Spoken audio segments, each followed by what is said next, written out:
സംഗതി നിങ്ങൾ അറിഞ്ഞു കാണും എന്ന് വിചാരിക്കും. വളരെ ഗൗരവമുള്ള വിഷയമാണ്. ഈ പറയുന്നതിൽ ഒരു തരി പോലും തമാശയില്ല. വളരെ വളരെ സീരിയസ് ആയിട്ടുള്ള കാര്യമാണ്.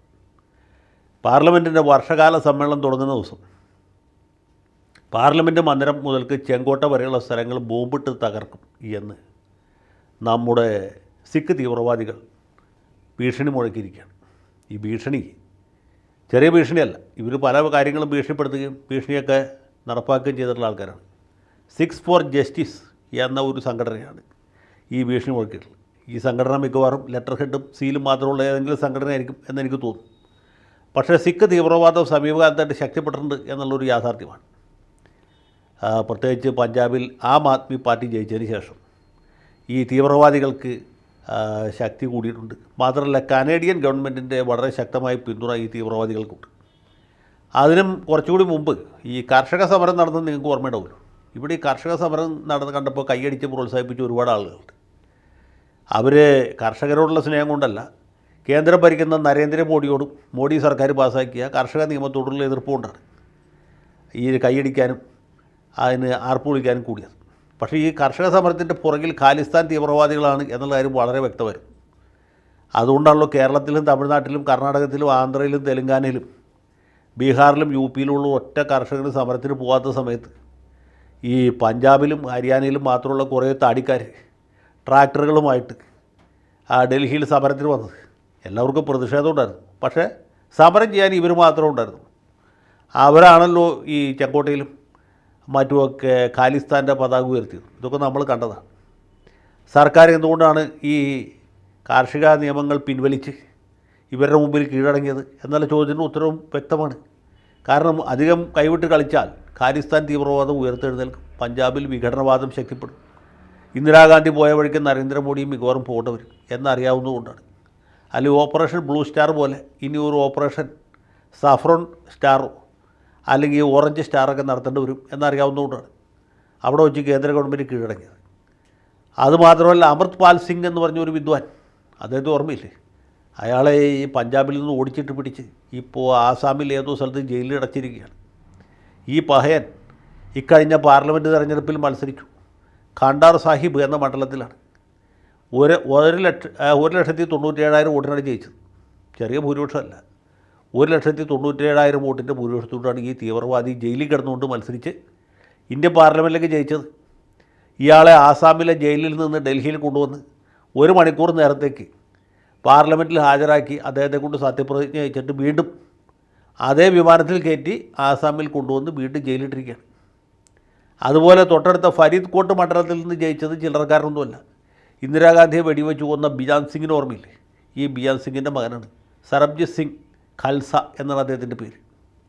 അപ്പോൾ ഇതുപോലുള്ള തീവ്രവാദികൾ തെരഞ്ഞെടുപ്പിന് മത്സരിച്ച് പറയത്തക്ക പണച്ചെലവൊന്നും കൂടാതെ പ്രചരണം നടത്താതെ വെറുതെ നോമിനേഷൻ കൊടുത്ത് വീട്ടിലിരുന്നിട്ട് ഇലക്ഷൻ ജയിക്കുന്ന കാലത്താണ് നമ്മൾ ജീവിക്കുന്നത്. ഈ ആം ആദ്മി പാർട്ടി 5 കൊല്ലം പഞ്ചാബ് തികച്ച് ഭരിച്ചാൽ അത് പാകിസ്ഥാൻ്റെ ഭാഗമാകോ വേറെ രാജ്യമായിട്ട് മാറുമോ എന്നുള്ളതിൽ മാത്രം സംശയം. ഇത് വലിയൊരു വിഷയമാണ്, ചെറിയ കാര്യമല്ല. മാത്രമല്ല, കനേഡിയൻ ഗവൺമെൻറ് കഴിയാവുന്ന എല്ലാ സഹായവും ഈ തീവ്രവാദികൾക്ക് ചെയ്തു കൊടുക്കുന്നുണ്ട്. ഇന്ത്യയുടെ മുഖ്യ ശത്രു ഇപ്പോൾ ചൈനയുമല്ല പാകിസ്ഥാനുമല്ല കാനഡയാണ് എന്ന് പറയേണ്ടി വരും. ഇതാണ് ഇവിടുത്തെ അവസ്ഥ. നമ്മൾ ഈ വിഷയം അധികം ചർച്ച ചെയ്യാറില്ല. ഞാൻ പറഞ്ഞുകൊണ്ട് വന്ന വിഷയം എന്ന് വെച്ചാൽ, ഇപ്പോൾ തീവ്രവാദികളുടെ ഭീഷണി മുഴക്കി അവർ പാർലമെൻറ്റ് ബോംബിട്ട് തകർക്കോ സുപ്രീം കോടതി ബോംബിട്ട് തകർക്കോ എന്ന് നമുക്ക് പറയാൻ പറ്റില്ല. ഇനി വേറെ ഏതെങ്കിലും സ്ഥലങ്ങളിലും ബോംബ് വയ്ക്കാം. കാരണം ഇവർ ഈ ബോംബ് വെപ്പ് കലാവിദ്യയിൽ വലിയ പ്രാവീണ്യമുള്ള ആളുകളാണ്. എന്ത് ചെയ്യാൻ പഠിക്കാത്തവരുമാണ്. പണ്ട് കനിഷ്ക എന്ന് പറഞ്ഞ വിമാനം ബോംബ് വെച്ച് തകർത്ത് ഓർമ്മയില്ലേ? അതും ഈ പാർട്ടീസ് തന്നെയാണ് ചെയ്തത്. ഒരു സമയത്ത് ഞാൻ കോളേജിലൊക്കെ പഠിക്കുന്ന സമയത്ത് തീവ്രവാദികളുടെ ആക്രമണം ഭയങ്കരമായിരുന്നു. അങ്ങനെയാണ് ബിന്ദ്രൻവാല ഉണ്ടായത്.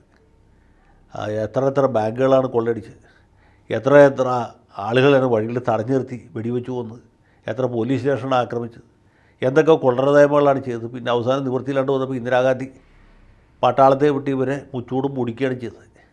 അപ്പോൾ അങ്ങനെ വലിയ ചരിത്രവും പാരമ്പര്യവുമുള്ള ഈ സംഘടനയുടെ പ്രവർത്തകർ അവർ പല പല പേരുകളിൽ പ്രത്യക്ഷപ്പെടും. ബാബർ ഖൽസ എന്ന പേരിൽ വരും, all India Sikh students federation എന്ന പേരിൽ വരും, അല്ലെങ്കിൽ ബിന്ദ്രൻവാല ടാസ്ക് ഫോഴ്സ് എന്ന് പറഞ്ഞു വരും. അങ്ങനെ പല പേരുകളിലും പ്രത്യക്ഷപ്പെടും. അതിലൊരു പേരാണ് ഈ സിക്സ് ഫോർ ജസ്റ്റിസ് എന്ന ആ തൂലിക നാമത്തിൽ ഇപ്പോൾ വന്നിട്ടുള്ളത്. ഇതിൽ തമാശ എന്താ വെച്ചാൽ, തമാശയല്ല, സീരിയസ് ആയിട്ടുള്ള കാര്യം, പാർലമെൻറ്റിലെ 2 മെമ്പർമാർക്കാണ് ഇവരുടെ സന്ദേശം കിട്ടിയത്. രണ്ടുപേരും സംഗതി വശാൽ മലയാളികളാണ്. ഒന്ന് ഡോക്ടർ ശിവദാസനാണ്. ശിവദാസൻ എന്നൊരു പാർലമെൻറ്റ് മെമ്പറുടെ പേര് നിങ്ങൾക്ക് അത്ര സുപരിചിതമായിരിക്കില്ല. അത് രാജ്യസഭാ മെമ്പറാണ് എന്നുള്ളതിൻ്റെ കാര്യം. ഡോക്ടർ ശിവദാസൻ, ഈ ഡോക്ടർ ശിവദാസനാണ് ഈ സന്ദേശം കിട്ടിയ ഒരാൾ. മറ്റേയാൾ നമുക്ക് ഏവർക്കും പ്രിയങ്കരനായ DYFIയുടെ അഖില ലോക പ്രസിഡന്റ് ഡബിള റഹീമാണ്. അദ്ദേഹത്തിന് കിട്ടി തീവ്രവാദികളുടെ സന്ദേശം. പാർലമെൻറ്റ് ഇതാ ബോംബ് വെച്ച് തകർക്കാൻ പോകും, ചെങ്കോട്ടയും തകർക്കാൻ പോകും, ഇനി ഒന്നും ബാക്കിയുണ്ടാവില്ല, ഡൽഹി മുഴുവൻ ഭസ്മമാക്കാൻ പോവുകയാണ്. അതിന് ഒറ്റക്കൊരു മാർഗ്ഗമുള്ളൂ, നിങ്ങൾ ഈ ആക്രമണം നടക്കുന്ന ദിവസം വേണമെങ്കിൽ ജീവന് കൊതിയുണ്ടെങ്കിൽ പാർലമെൻറ്റിൽ പോകാതിരിക്കുക. ഇത് കണ്ട് റഹീം പേടിച്ചോന്ന് എനിക്കറിയില്ല, ശിവദാസൻ പേടിച്ചോന്ന് നമുക്കറിയില്ല. രണ്ടുപേരും ഉടനെ പോലീസിന് വിവരം അറിയിച്ചു. ഇനിയിപ്പോൾ അതിൻ്റെ തിരിച്ചടി എന്തായിരിക്കും നമുക്ക് ആർക്കും അറിയില്ല. എനിക്ക് അത്ഭുതമൊന്നുമില്ല. ഇന്ത്യൻ പാർലമെൻറ്റിൽ ലോക്സഭയിൽ തന്നെ 541 മെമ്പർമാരുണ്ട്. അതിൽ രാഹുൽ ഗാന്ധി അദ്ദേഹത്തിൻ്റെ സീറ്റ് രാജിവെച്ചു. അപ്പോൾ 542 കുറഞ്ഞു. 542 പേര് അവിടെയുണ്ട്. രാജ്യസഭയിലുണ്ട് ഏതാണ്ട് 250 പേര്. കുറച്ച് പേരൊക്കെ ഇപ്പോൾ റിട്ടയർ ചെയ്തിട്ടുണ്ട്. ഇനി കുറച്ച് പേര് റിട്ടയർ ചെയ്യാൻ നിൽപ്പുണ്ട്.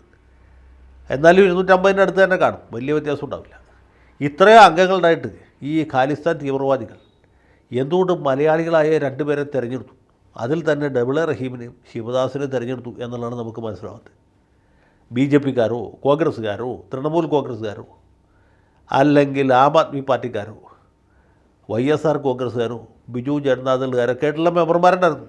ഇവരെ ആരും അറിയിക്കാതെ, അല്ലെങ്കിൽ പഞ്ചാബിൽ നിന്ന് തന്നെയുള്ള മെമ്പർമാരുണ്ടായിരുന്നു, കോൺഗ്രസ്സുകാരുണ്ട്, അല്ലെങ്കിൽ ആം ആദ്മി പാർട്ടിക്കാരുണ്ട്. ഇവരെ ആരും അറിയിക്കാതെ നമ്മുടെ ഈ 2 മെമ്പർമാരെ തന്നെ എന്തുകൊണ്ട് തിരഞ്ഞെടുത്ത് ഇങ്ങനെ ഒരു ഭീഷണി സന്ദേശം അയച്ചു എന്നുള്ളതാണ് നമുക്ക് മനസ്സിലാവുന്നത്. ഇനി ഇവർക്ക് 2 പേർക്കും അയച്ച കൂട്ടത്തിൽ എന്തുകൊണ്ട് ബ്രിട്ടാസിനെ അയച്ചില്ല എന്നുള്ളതാണ് നമുക്ക് പിടികിട്ടാത്ത വേറൊരു രഹസ്യം. രാധാകൃഷ്ണൻ അയക്കാന്ന് ചോദിച്ചാൽ രാധാകൃഷ്ണൻ ഇത് പക്ഷേ വായിച്ചാൽ മനസ്സിലാവില്ല എന്ന് തെറ്റിദ്ധരിച്ചിട്ടായിരിക്കും. ഇവർ 2 പേരും പണ്ഡിതന്മാരാണല്ലോ. ഈ ശിവദാസൻ ഓൾറെഡി ഡോക്ടറേറ്റ് ഉള്ള ആളാണ്. റഹീമാണെങ്കിൽ LLB കഴിഞ്ഞു, ഇംഗ്ലീഷിലൊക്കെ വലിയ പ്രാവീണ്യമുള്ളതാണ്. നോട്ട് ഓൺലി ബട്ട് ഓൾസോ പ്രസംഗം നടത്തി പാർലമെൻറ്റിലെ കോരി ധരിപ്പിച്ച ആളാണ്. പിന്നെ MA LLBക്കാരനാണ്, ഡോക്ടറേറ്റ് എന്ന് റിസർച്ച് ചെയ്തുകൊണ്ടിരിക്കുന്ന ആളാണ്. അപ്പോൾ 2 പേരും പണ്ഡിതന്മാരാണ്. ബ്രിട്ടാസും പണ്ഡിതനാണ്, അദ്ദേഹത്തിന് ഡോക്ടറേറ്റ് ഉണ്ട്. കാര്യം ലക്ഷ്മിനാരായണ കോളേജിൽ നിന്നാണെങ്കിൽ പോലും LLB പാസ്സായിട്ടുള്ള ആളാണ്. എന്നിട്ട് അദ്ദേഹത്തിന് എന്തുകൊണ്ട് അയച്ചില്ല എന്നാണ് എനിക്ക് മനസ്സിലാവുന്നത്. രാധാകൃഷ്ണൻ അയക്കാത്ത എനിക്ക് മനസ്സിലാവും. പക്ഷേ ബ്രിട്ടാസിന് അയക്കാതിരുന്നത് തെറ്റായിപ്പോയി എന്നാണ് എൻ്റെ ഒരു വിനീതമായ അഭിപ്രായം. ഇത് കാണുന്ന ഖാലിസ്ഥാൻകാരോ അല്ലെങ്കിൽ ഖാലിസ്ഥാൻകാരോ പരിചയമുള്ളൊരു ദൈവത്തെ ഓർത്ത് അടുത്ത പ്രാവശ്യം അയക്കുമ്പോൾ ബ്രിട്ടാസിനെ അയക്കാൻ പറയാൻ മടിക്കരുത്.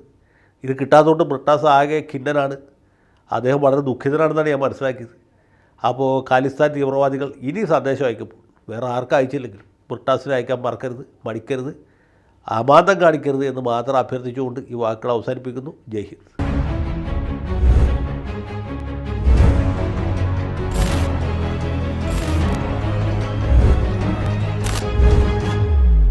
കൂടുതൽ വാർത്തകളും വിശേഷങ്ങളും നിങ്ങളിലേക്ക് എത്താൻ ABC മലയാളം സബ്സ്ക്രൈബ് ചെയ്യുക, ബെൽ ബട്ടണും അമർത്തുക.